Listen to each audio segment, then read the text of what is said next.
അസ്സലാമു അലൈക്കും. ഉസ്താദെ, സ്ത്രീകൾക്ക് ഹൈദുള്ള സമയത്ത് ഖുർആൻ എടുക്കാതെ കാണാതെ ഓതാൻ കഴിയില്ലേ? അത് കഴിയുമോ എന്നുള്ളൊരു സംശയമുണ്ട്. ഒന്ന് പറഞ്ഞു തരണം കേട്ടോ. ആർത്തവകാരികളായ സ്ത്രീകൾക്ക് ഖുർആൻ ഓതാൻ പറ്റുമോ എന്നുള്ളതാണ്. അതിൽ യാതൊരു സംശയമില്ല. ഖുർആൻ ഓതാൻ പാടില്ല എന്ന് പറയുന്ന ഒരു തെളിവും നമുക്ക് കാണാൻ കഴിയില്ല.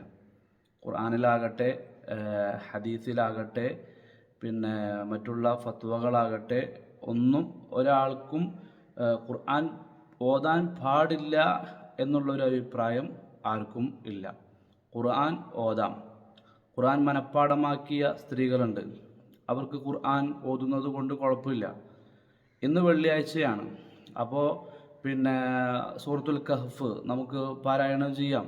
ആർത്തവകാരികളായ സ്ത്രീകൾക്ക് ഇനി കാണാതെ അറിയുന്നവർക്ക് കാണാതെ അറിയില്ല, നോക്കിയിട്ട് അവർക്ക് ഓതാറിയുള്ളൂ. അവർക്ക് വേണമെങ്കിൽ മൊബൈൽ ഫോണിലൂടെയോ കമ്പ്യൂട്ടറിലൂടെയോ ഒക്കെ പിടിച്ചിട്ടുമൊക്കെ എന്ത് ചെയ്യാം, അവർക്ക് പാരായണം ചെയ്യാം. ഇതൊന്നും ഖുർആനല്ല, അതൊക്കെ ഉപകരണങ്ങളാണ്. നമ്മളൊരു യാത്രയിൽ പോകുമ്പോൾ പിന്നെ നമുക്ക് ടോയ്ലറ്റിൽ പോകാൻ തോന്നിയാൽ ബസ് സ്റ്റാൻഡിലോ റെയിൽവേ സ്റ്റേഷനിലോ ഒക്കെ നമ്മൾ എന്ത് ചെയ്യും, ടോയ്ലറ്റിൽ പോകും. അപ്പം നമ്മുടെ മൊബൈൽ അത് ഖുർആനുണ്ട് എന്ന് വിചാരിച്ചിട്ട് പിന്നെ നമ്മൾ പുറത്ത് വെച്ചൊന്നും പോകില്ലല്ലോ. അത് നമ്മൾ ആ ഒരു ഉപകരണത്തിൻ്റെ ഉള്ളിൽ ഒരുപാട് ആപ്പുകളിൽ ഒരു ആപ്പ് മാത്രമാണ് അതിൻ്റെ ഉള്ളിലുള്ള ഖുർആൻ എന്നുള്ളത്. അപ്പോൾ ഖുർആൻ പാരായണം ചെയ്യുന്നത് കൊണ്ട് കുഴപ്പമില്ല. പിന്നെ സൂറത്തുൽ കഹ്ഫ് ഒക്കെ നമുക്ക് എന്ത് ചെയ്യാം, എല്ലാം ഓതാം. ഇവിടെ വിഷയം ലാ യമസ്സുഹു ഇല്ലൽ മുത്തഹ്ഹറൂൻ, ശുദ്ധിയുള്ളവരല്ലാതെ ഇതെന്ത് ചെയ്യാൻ പാടില്ല, സ്പർശിക്കാൻ പാടില്ല എന്നുള്ളതാണ്. ഒരു സ്ത്രീയെ സംബന്ധിച്ചിടത്തോളം അവളുടെ ജൈവികമാണ് ആർത്തവം എന്നുള്ളത്. പ്രത്യുൽപാദനത്തിന് വേണ്ടിയുള്ള ഒരു പടച്ചോൻ ഉണ്ടാക്കിയ ഒരു സംവിധാനം, ഒരു സംരംഭം അല്ല, ഒരു പ്രതിഭാസം ആണ് ഈ ആർത്തവം എന്നുള്ളത്.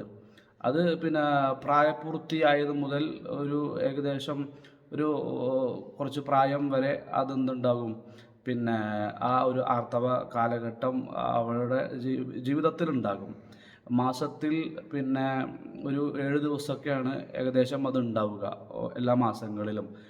അപ്പോൾ ഇത്തരം സന്ദർഭങ്ങളിൽ നിസ്കാരം പാടില്ല, അതുപോലെ തന്നെ ത്വവാഫ് പാടില്ല, ഇണയുമായിട്ടുള്ള ലൈംഗിക ബന്ധം അതല്ലാതെ മാറിക്കിടക്കണം, വേറെ കട്ടിൽ വേണം, വേറെ റൂം വേണം, അല്ലെങ്കിൽ വേറെ വീട് വേണം, അങ്ങനെയൊന്നും ഇസ്ലാമിലില്ല.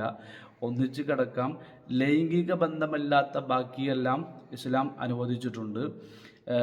ഇതുപോലെ വിലക്കിയ കൂട്ടത്തിൽ ഒരു കാര്യമാണ് ഖുർആൻ സ്പർശിക്കുക എന്നുള്ളത്. ഖുർആൻ ഓതലല്ല, ഖുർആൻ സ്പർശിക്കുക എന്നുള്ളത്. അത് ഈ ആയത്തിൻ്റെ അടിസ്ഥാനത്തിൽ പിന്നെ സ്വഹാബത്ത് പഠിപ്പിക്കുന്ന വചനങ്ങൾ നമുക്ക് കാണാം, താബീങ്ങൾ പഠിപ്പിക്കുന്ന വചനങ്ങൾ കാണാം. ഇമാം മാലിക്കിനെ പോലെയുള്ള ആളുകൾ തൻ്റെ ഫത്വകളിലൊക്കെ ഖുർആൻ സ്പർശിക്കരുത് എന്ന് പറയുന്നത് നമുക്ക് കാണാൻ കഴിയും. അപ്പോൾ അതിൻ്റെ സത്യാവസ്ഥ അതാണ്. ഖുർആൻ ഓതാൻ പാടില്ല എന്നുള്ളതല്ല, ഖുർആൻ സ്പർശിക്കാൻ പാടില്ല എന്നുള്ളതാണ്. അർത്ഥ സമയത്ത് ഖുർആൻ ഓതുന്നത് കൊണ്ട് കുഴപ്പമില്ല.